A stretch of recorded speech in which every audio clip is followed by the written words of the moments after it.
Yeah.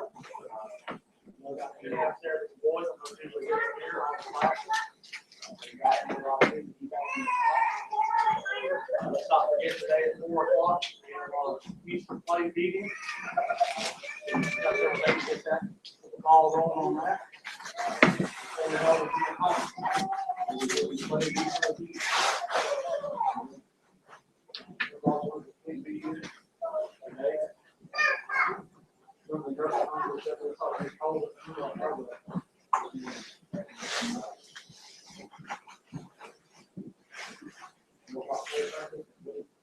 What? Not play practice. Well, I mean, Meeting. Yeah.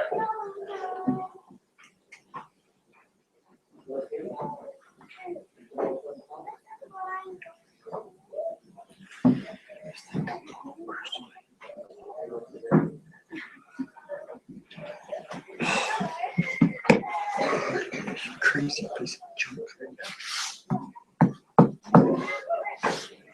Nice day. Give her a minute. Stop this. 277.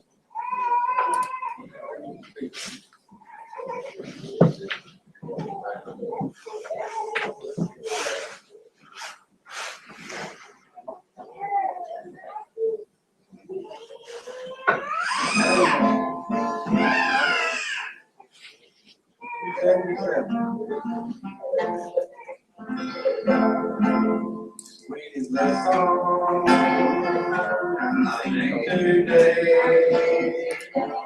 I really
glory, glory.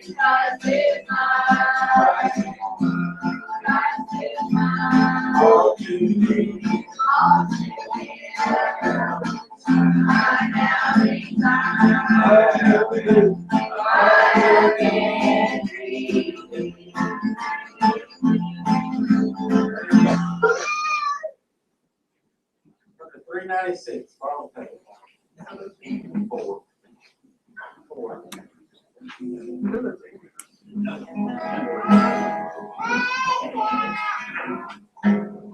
396, Carl Payne.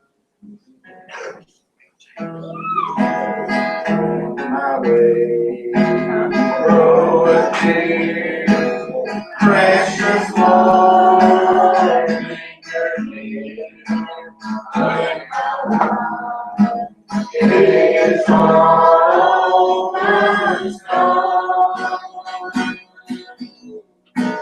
Hear my cry, hear my call, hold my hand, place my heart, take my hand, precious Lord, lead me on. Precious Lord, take my hand, lead me on. Let me stand, I am tired, I am weak, I am tired. Through the storm, through the night, lead me on. Take my hand, precious Lord, lead me the shadows of deep and the night draweth near, and the day is fast and long. At the river I stand, by my feet, hold my hand, take my hand, precious Lord, lead me on. Precious Lord, take my hand, lead me on. Let me stand, I am tired, I am weak, I am tired. Through the storm, lead me on. Take my hand, precious Lord.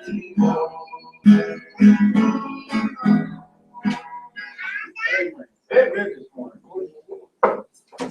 We'll stand and we'll take our morning off. Come around this change.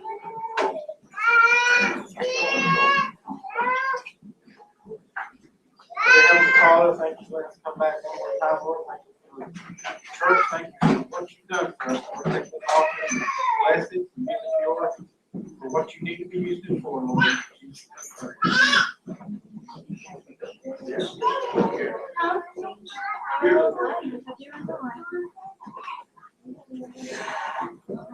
Oh, they got a good golf place. They just got them down there last Sunday. Pull the shirts out.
You can be seated this morning. Whoa, Andrew. No, you ain't. I said, no, you ain't. Well, I'm hoping and pray everybody's had a good week. First week of 2015, 2016 is over. I did it too, Andrew. Andrew, when he done the live figure this morning, he put 110, 2015. It's hard to remember this 26 20 years ago, Brother Joe, I was turning 15 years old. 20 years ago. It's been a long time. 96. Some of you sitting here going, preacher, I was turning 28. Huh? But what are you getting at, preacher? A lot of time has changed in 20 years. 20 years ago, Brother King, you didn't see guys walking up down the street. 20 years ago, you didn't hear all this war and stuff that's going on today. 20 years ago, we were not as financially hardened as we are today. Now I'm gonna give you a piece of advice. It's something that you might not want and something you might not like. But 20 years ago, we wasn't financially hardened. It wasn't because of President Bill Clinton. He was the president at that time. 20 years ago, it was because in 96 we wasn't as financially hardened because of his predecessors. Ronald Reagan, the 80s. If you remember the 80s, you struggled through the 80s. Bad. I remember being a kid watching my parents having to rake and scrape in the 80s just to make it because it was such a hard time. Because of such a depression, not a depression, but a recession had hit America. In the late 70s, there was a gas shortage. But Ronald Reagan come in and started making moves. Carter had done some stuff that was not feasible, and Reagan come in and changed it. Carter was known as the worst president in history until now.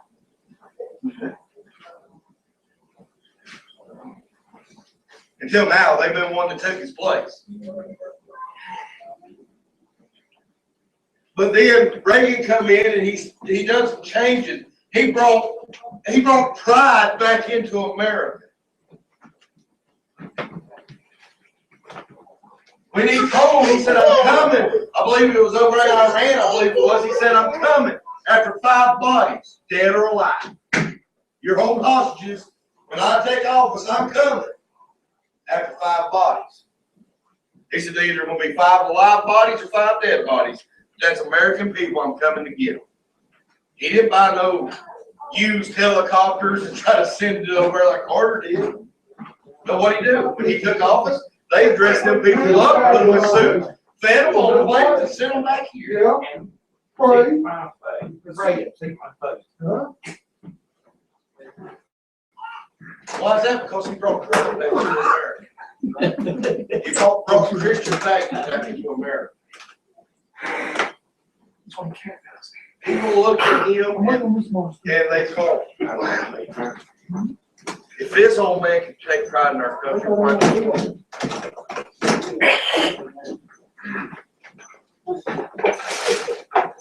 They had something to look at and someone to look to. But in the 80s, people didn't like him too much because our economy was on a hard time in the 80s. But because what he had done in the 80s, the 90s, we America saw surplus in our debt for the first time in years in the 90s. But we had something to look at. There's something that we can look along. It's someone we can look to. Preacher, is this one line of the message yet? Just give me a minute. This is a prelude to the message.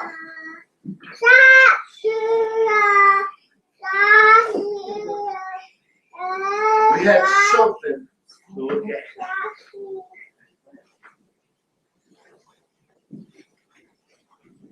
Just like an old beggar, an old crippled man,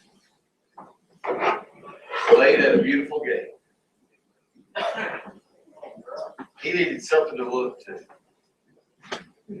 Today, who do we look to? Do we look to a president who faked crimes?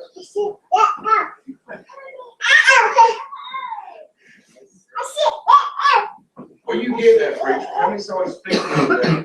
He wiped this eye, then a few minutes later he wiped that eye. I've never seen anybody cry with one eye at a time. I mean, you're doing something real good if you're praying one eye at a time. During his speech the other day on gun control, he cried out of his right eye, and then about 5 minutes later, he cried out of his left eye. And most people wipe tears up here, not down here. I think he is slobbering and not crying.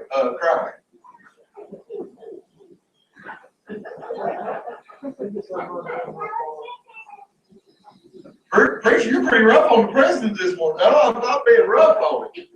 But I'm just speaking the truth to you this morning about this. And that is, we don't cry one at a time. Josh, now if I poke you in that eye will shed tears.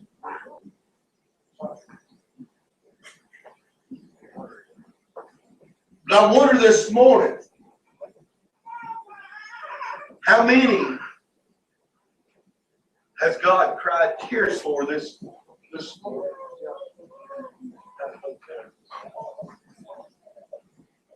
Then I got to thinking on this. Who do we look to today? Who can we look at to say, lead us? When our country's coming under attack, when we're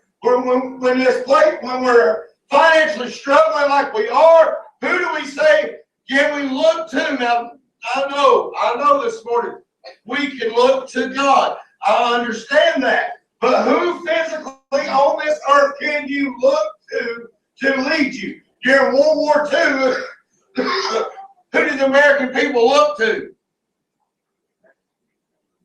The president. How do you remember? Have you done your research? At that time, our president was in a wheelchair. And Marshall, he hadn't stood in a long time.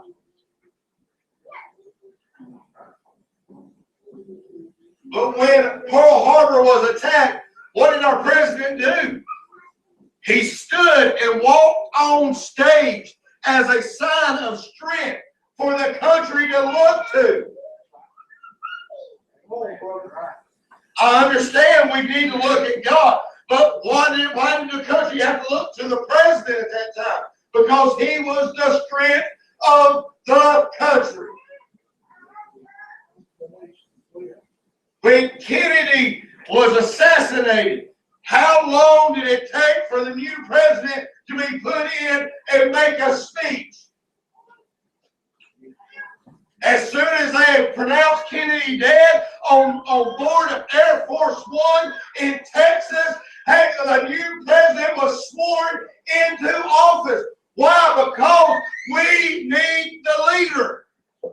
We need somebody that we can physically look to. When the lame man, boy, this is where I was going in the book of Acts this morning. When the lame man was laying at the beautiful gate, and he was lame from the time he was born, he wasn't able to walk, and he was asking him alms. In Acts chapter number 5, he asked him alms, and he saw Peter and come walking. Come on. But what is the one thing that Peter says? I know we're all going to say the same thing. Silver and gold have I none, but such as I have give I thee. No, but what does he say before that? He says, look on me.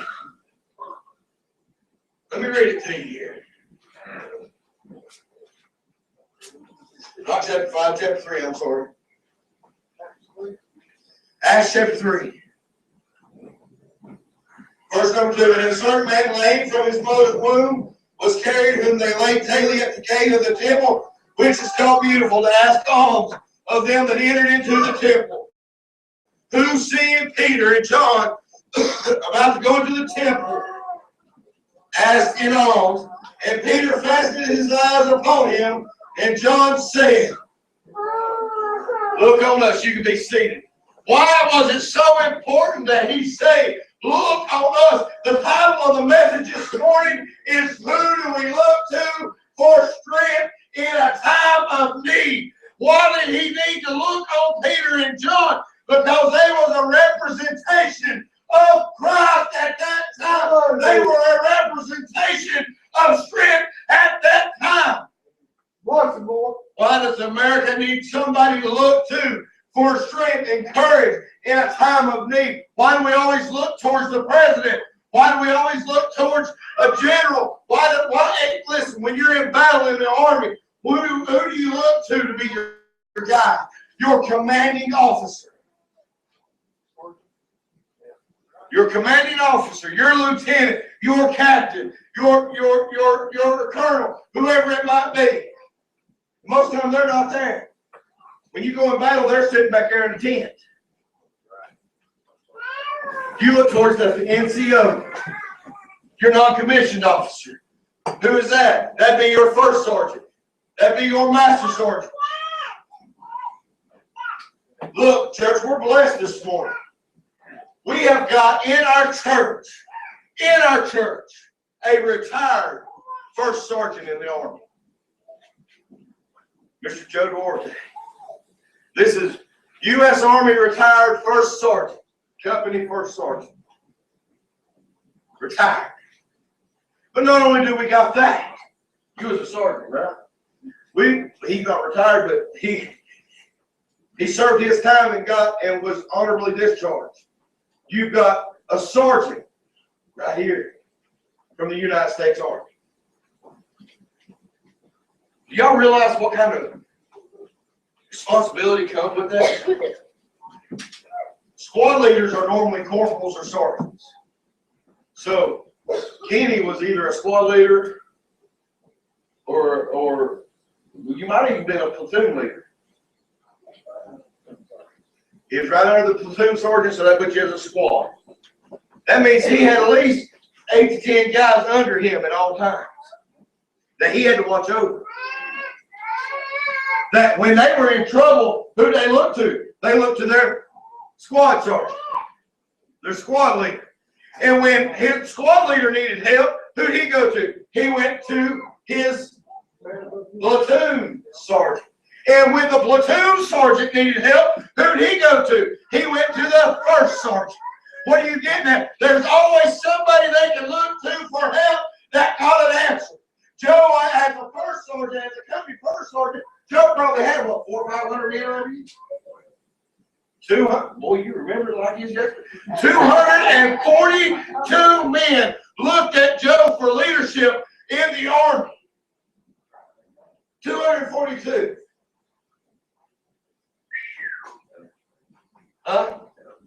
Seven, now listen to this. 7 platoons. That means 7 platoon sergeants. That means how many squad leaders? 28 squad leaders was under this man's command. You know what that means this morning? If they were in the same unit in the Army, you know what that means, James? These two, Jack Kenny would have been Joe's squad leader. Kenny could have been his platoon sergeant. Most of them, platoon sergeant is a master sergeant, right? Sergeant first class. And then, you know what's under them? What been under Kenny? Corporal. You know what? I got a paper at the house that's got my rank on it that I never received. Because I never made it. But I'd have been right under Kenny as an E3. Joe, tell them what an E3 is. Private first class.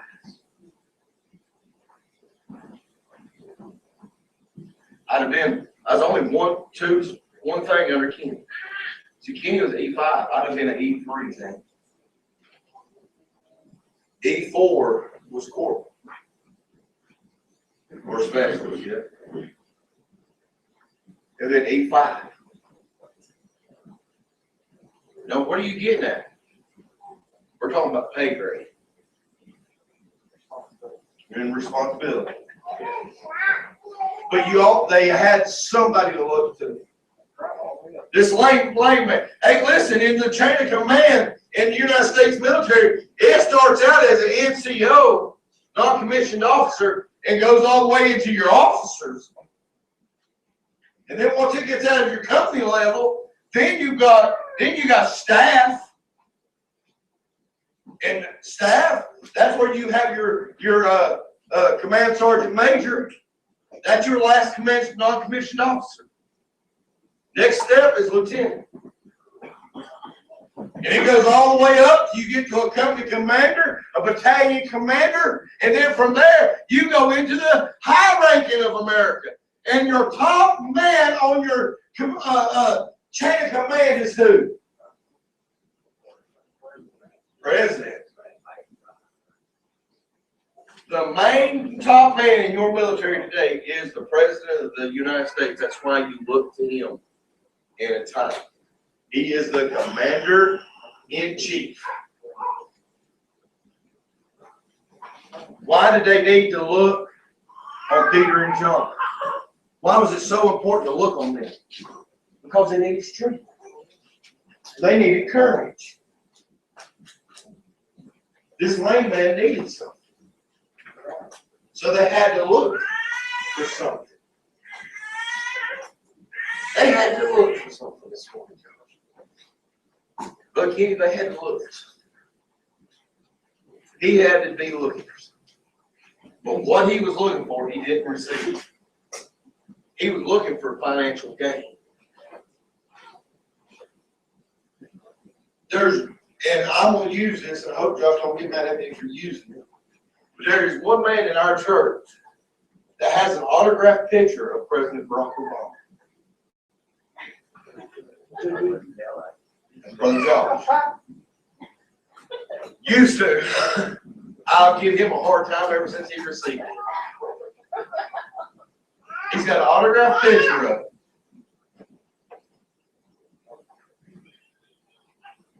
What do you get at?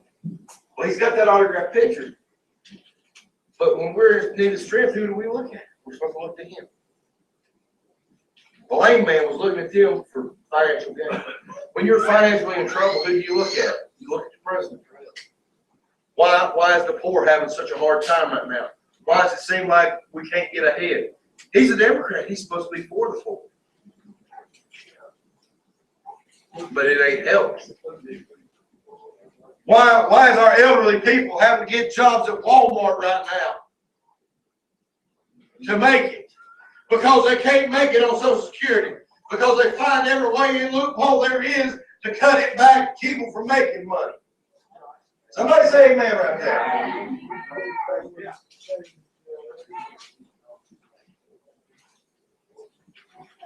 See, that's wrong. Why has the VA hospital been under such scrutiny like it is today? Because it ain't been kept up with. Veterans are pushed to the side. Who do you look at today, preacher? I can tell you something. When I know when I'm needing strength and I'm needing courage, I look to God.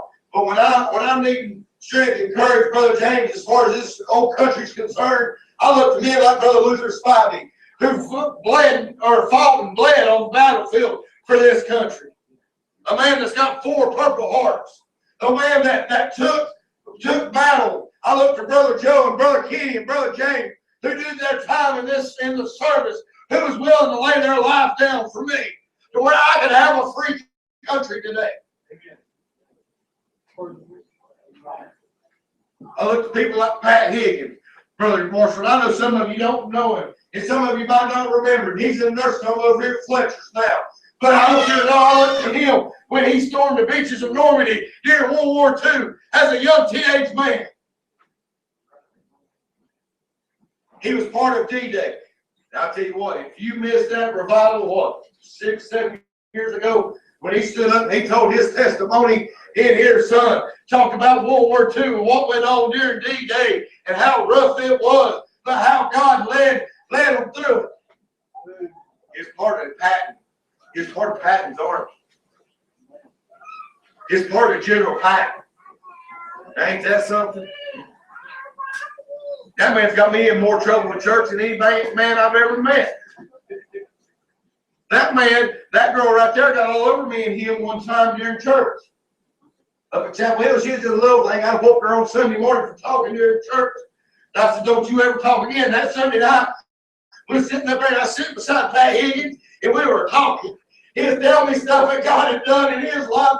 And guess what? Kira come back there and she's just a little bitty thing. And she said, Daddy, I thought you wasn't supposed to be talking in church. What do you say? Oh, me. What I'm getting at, I look for people like that, Brother Joe, that has been willing to stand for this country. Right. But when I need spiritual strength, I look to some preachers. Amen. Woo! Hey, when I need something spiritual, I look to some men of God. When I need something to help me, I look to men of God. Why did he just lay man look at them? And why did John tell him to look on us? It's because they were men of God. They had the Spirit with them. And they knew that they could help him through Jesus. Amen. I remember growing up, Brother Josh, and you stood, brother, around here, you had a lot of old men of God that you could go talk to. I remember meeting Del Sexton Sr. in Home Depot one time, and I walked up to him. I said, I don't know if you remember me, but I remember you as a little boy preaching revival, tent revival in Fletcher. He said, son, stop right there. He said, let's pray right here. Boy, them old men of God. Hey, I remember Mace Jackson and the truck driver special out of Hendersonville. Boy, what a blessing he was. We ain't got that no more, Brother James. Spiritually, we don't have really much to look to anymore. How many preachers can stand and say, hey, look on me. I'll be your leader. I'll be your guide. All right. Boy, them old men of God, you good. Billy Kelly, you could look at Billy Kelly any day of the week, and he'd lead you. He wouldn't lead you wrong. Well, you get that, preacher. We don't have that spiritual leadership anymore, as like we once did. Once at a time, back in the 80s and 90s, boy, we had some spiritual leaders around this area. Boy, they would lead you. And you didn't have to worry about them leading you wrong. Right. Preachers today can't keep themselves right long enough to lead anyone. Boy, they got quiet in here then.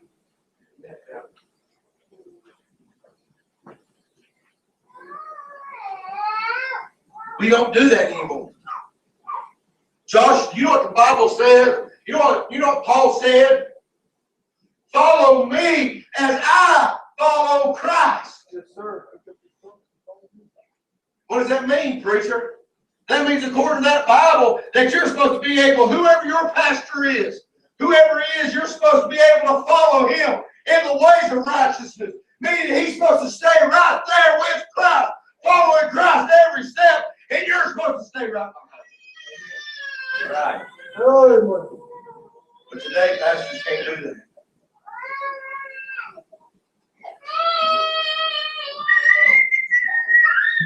We've got to worry too much about the almighty dollar. Right, amen. You're right.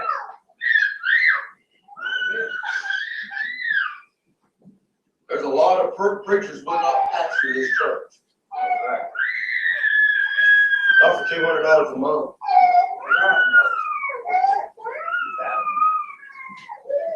Not even for $2,000. Most of you preachers today expect $3,500 to $4,500 a week to pastor a church. Now, I will go this far to say this. They deserve it. If you had to put up with what they put up with, I understand. I got a big toe hurt. Let me call the pastor and tell him about it. Really? Cut your ingrown toenail out and go on.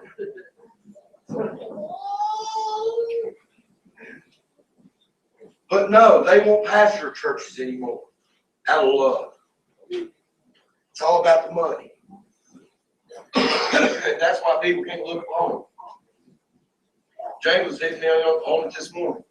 Now, if y'all called me over your big toe being hurt, I'd laugh. I'm like Josh, I'd bring you a pair of toenail clippers and say, cut your toenail.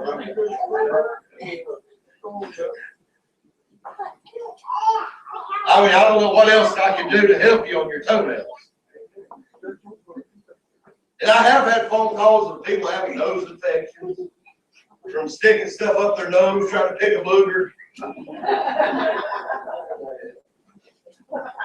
Very well.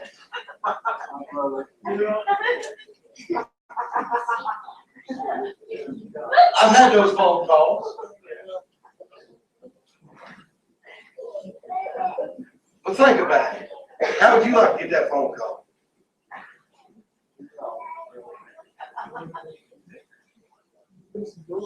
How many times did you get mad when your phone rung at 11 o'clock at night over something like that? You'd probably get pretty ill, wouldn't you? You'd probably get mad. You'd probably give them a piece of your mind at that time. I see a true pastor that loves people can look upon, he can take that phone call at 11 o'clock. He can sit there and be understanding. No matter how much it's aggravating, he can be understanding and he can show that love.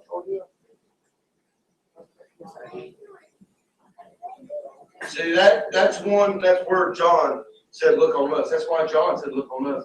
Because he can look on them for that. For everybody else to just take a penny and throw his way. And walk on by and never look at him to help him. John said, we can help him. John says, we can help him.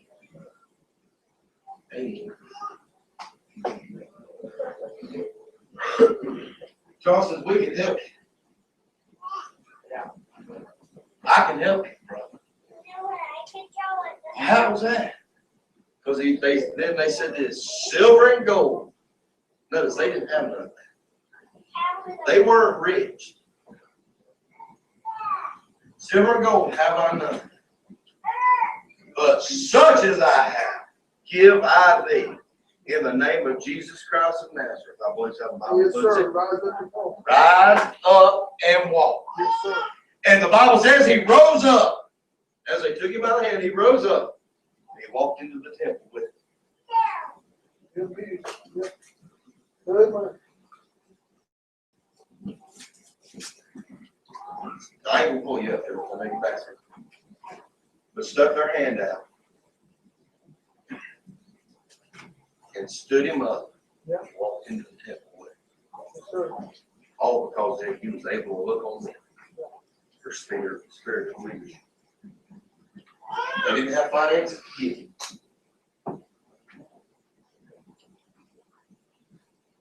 They didn't have stuff this world could give them. They had Jesus.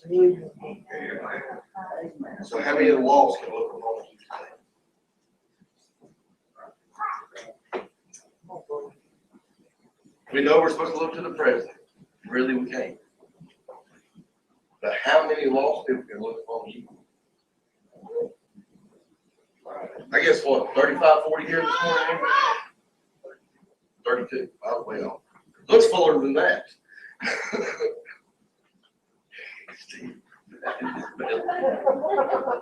Oh, But y'all look to me to be your spiritual leader. As far as leading this church. Alright? Remember when we was going over the chain of command in the military there a minute ago? And how Gideon would have to go to Joe and Joe would have to go. You remember that? Someone's looking at the deacons. The deacons look at me. You're right. All right. Then someone's looking at the treasurer. And the treasurer looks at the deacon. And the deacons look at me. Sunday school teachers. You got the kids looking at you, and you're looking at the Sunday school superintendent, who's in turn looking at the deacons, who's in turn looking at me.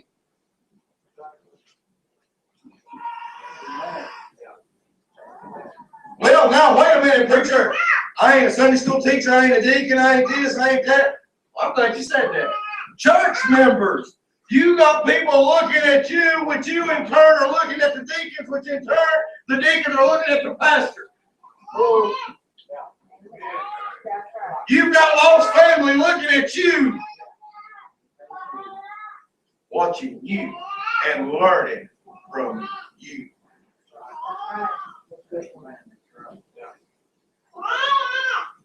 All the way around, people are looking at you.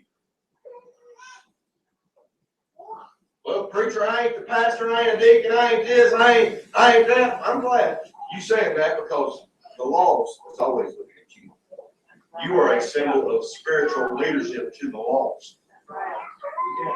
And it's your job to lead them. And here's the thing, just like the old saying, you can lead a horse to water, but you can't make it drink. It's gonna make that choice on its own, whether to drink or not. You do your part as you lead them in the way of Christ. And it'll be up to them whether they accept Jesus or don't. But as long as you do your part, nothing else is asked. You do your part of leading. I guarantee you this. You ride that horse hard, that horse is going to be thirsty. And you take him to a watering trough, he's going to drink water. You can't make him drink, but he's going to end up putting his head over there and drinking some water. You lead the lost right, they're going to lead them to the water of God, and they're going to be thirsty enough that they're going to want to be part of that water. After watching the way you have done and watching what the changes took place in your life, they'll want part of that water, and they'll want to get part of it. And they'll ask Jesus. I don't know how much simpler I can break that down to you. You've got to lead them to it. But as you lead, they're watching what you do.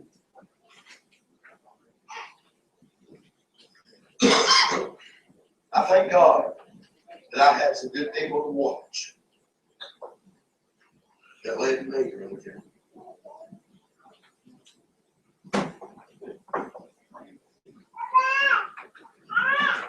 Brother James got to watch one of the best ones I ever seen.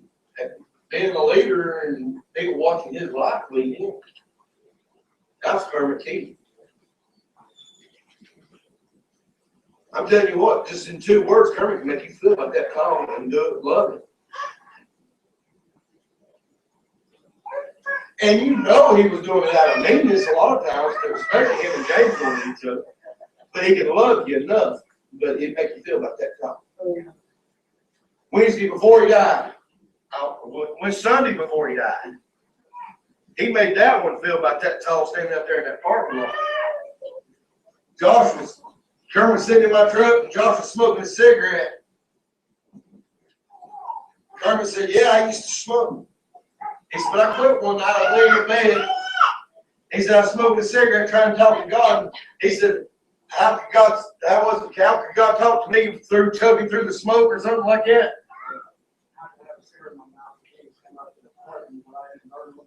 Yeah. Josh was standing there, and Josh just threw that cigarette out and stomped it on the ground. Just a simple statement. Kermit didn't mean nothing by it, but it got his attention. Josh had just lit that cigarette. He threw it out on the ground and stomped it out. And I called Josh after I got Kermit home that night, and I said, Josh, how you feeling? He said, man, I feel like a dirty dog after that.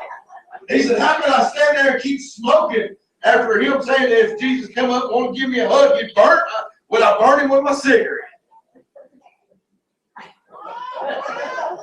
You think about that, ain't that a rough way to look at it, but how true is that? What kind of leader was that? All James ever does is condemn people for smoking. It's a joke. But what I'm getting at is, what do we do to lead? What are we doing to lead this morning? Our family. You say, well, preacher, you told a lot about Kermit sometimes. Stuff that he said and stuff that he done, because he was pretty good. I remember sitting in his house not long before he died, and all three of his kids sitting there. It was just me, him, and them. I'm closing. Just to show you what kind of leader he is. He said, I don't understand it. He looked at all three of his kids. He said, but it's easier to pull a tooth than it is to get you three to go to church. And all of them, they didn't have nothing to say. They just stood there shocked. What are you getting at, preacher? He was a leader with the truth. He was a jokester. But he was a good leader. Kermit knew how to lead people to Christ. James, he led him to Christ.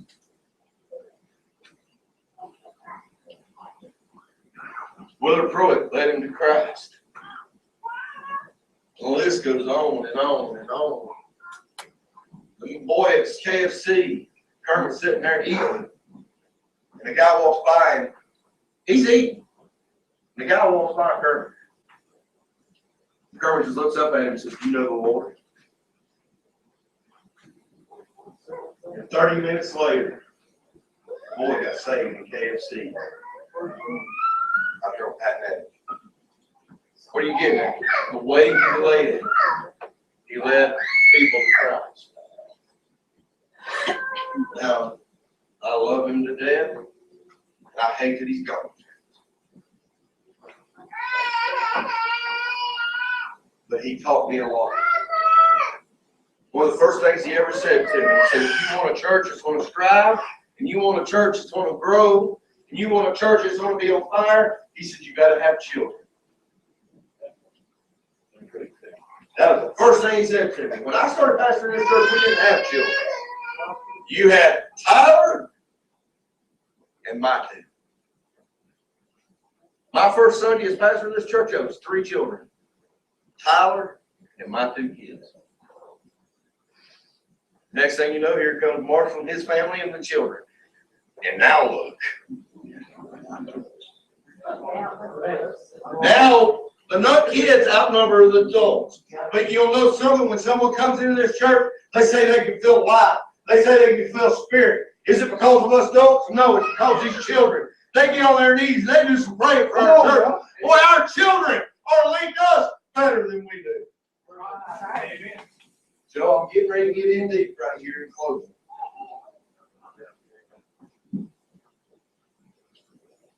These kids will pay tithes before we will. You're right, amen. Amen. How many times your kids got some kind of money, give them to them to ask you, what is the 10? They got to pay their department.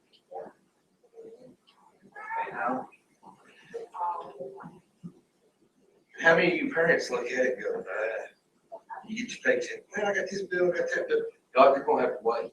God shouldn't wait. You should never put God off to pay a bill. You're right, amen. So when you do, that's why you stand behind. That's why you stand in the hole, because you put God off. Boy, you got quiet there. You're right, brother.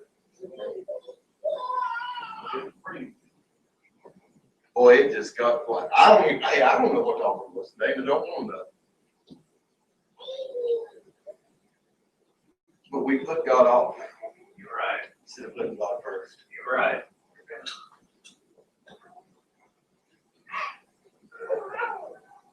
Have you ever skipped your tithes to make your rent?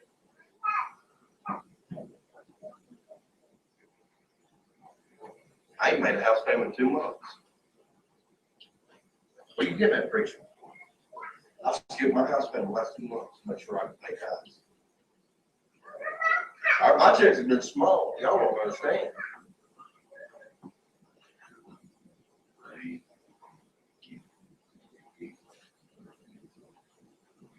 You ain't been a house man in 2 months? Look. You can get evicted. No, as long as I'm doing what God tells me to do, God's gonna protect you.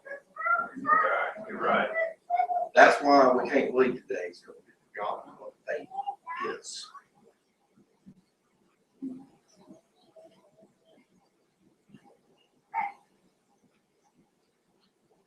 You want to test someone's true faith? Watch what happens when their bank account shrinks. Watch what happens when their paycheck shrinks. And all of a sudden, they ain't got much faith anymore. All of a sudden, their faith is done. Their faith is gone. Thinking more of the money Right, amen. than of God. Their faith has stopped.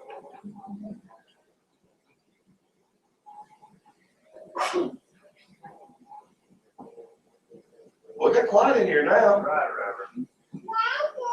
Did I just make you mad?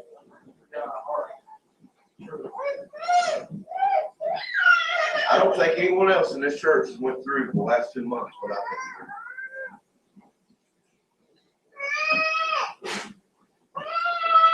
I don't think anyone else in this church has had to lose time at work like what I've lost.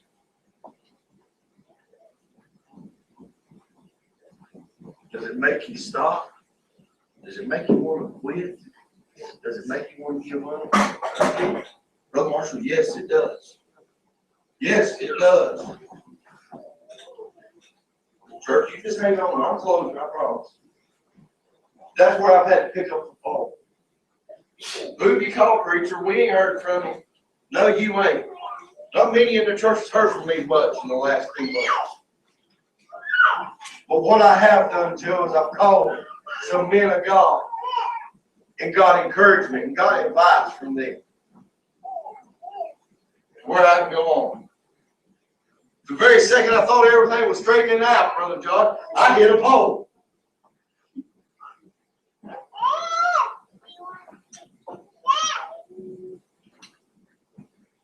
Joe, I thought everything was going good, and I have to hit a pole. In Walmart parking lot, that's my own place. On a Sunday. The very second my son was able to come back to church, I knocked him out. I hit the pole.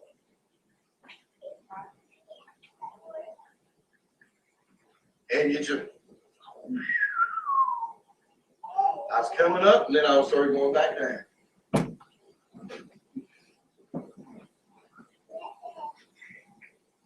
What are you getting at? You just hang on for a second. I had to pick him up phone. I know Brother Luke probably tired of hearing Nick call.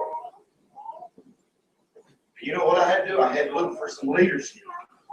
I had to look for some guidance. I needed somebody to guide to. Yeah. I was still here for you, wasn't I, church? You could still pick up the phone and call me, and I'd still answer. And I needed something to guide me.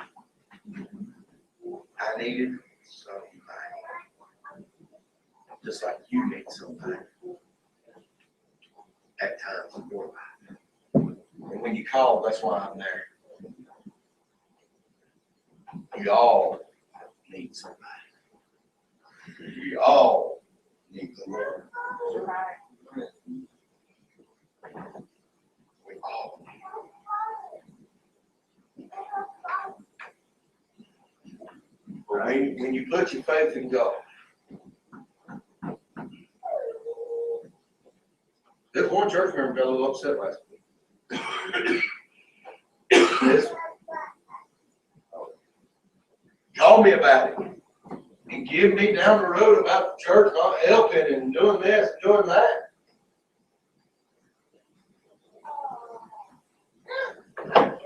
I said, Joe, don't worry about it. God's got it under control. Because I was facing having to pay my taxes. Joe was upset. He said, I mentioned it, and he said, all I got is we got bills. God's got it under control. Well, it got real quiet in here this morning now. Right. What happened, preacher? God took care of it. My taxes are paid in full. And no penalty charge, no chance of them coming to get my property. It was paid in full. See, God takes care of it. You'll just trust God. I kept talking to these other preachers, and they kept saying, preacher, just trust God. Don't give up. Don't give in. Don't give up. Keep trusting God. Keep trusting God. Hey, you know what happens is we quit trusting God. Our faith is only as good as our bank account is.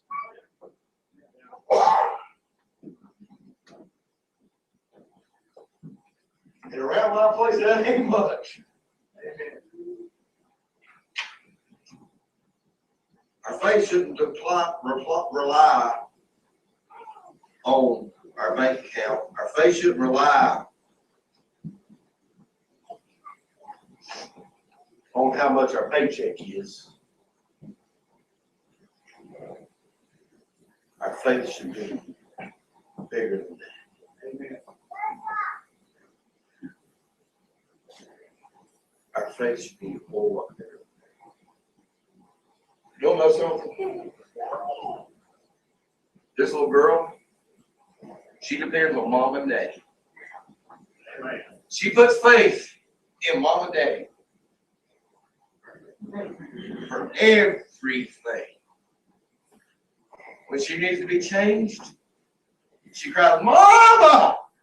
Or Daddy. When she's hungry, she cries, Mama! Or Daddy. When she's sick, she cries, Mom! When she's hungry, she cries. When she's thirsty, she cries. When she's angry, she cries for mom and daddy. When she's happy, she cries for mom and daddy. What are you getting at? She depends wholly. She puts all faith in daddy and mama to meet every need she has. And guess what? They do it. They do it. Why? Because she's looking at them along with 2 other children to supply the need.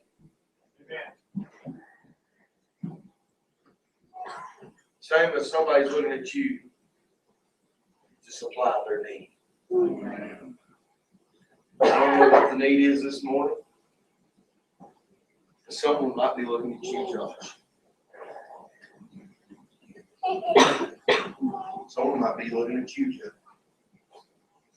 Next Sunday, we got to meet a need. Next Sunday, we're going to be taking our blood off. Both services. We got to meet a need to get a young girl back here in California.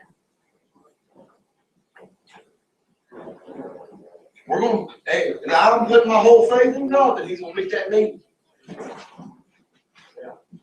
That's not a want. That's a need to get her out of hell and get her back here. But we've got to put our faith and trust in God. As we stand to our feet this morning, as head bowed, eyes closed.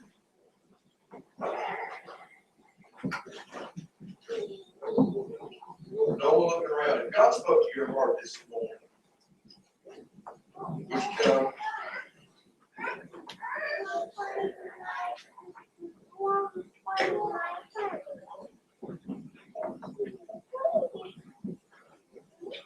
People moving already this morning. Is there more needs to move?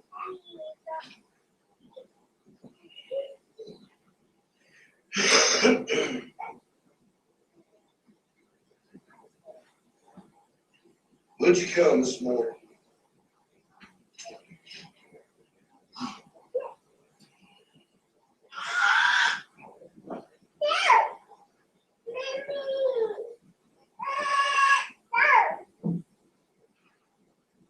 People able to look at you as a leader this morning? Are they able to look at you as a leader?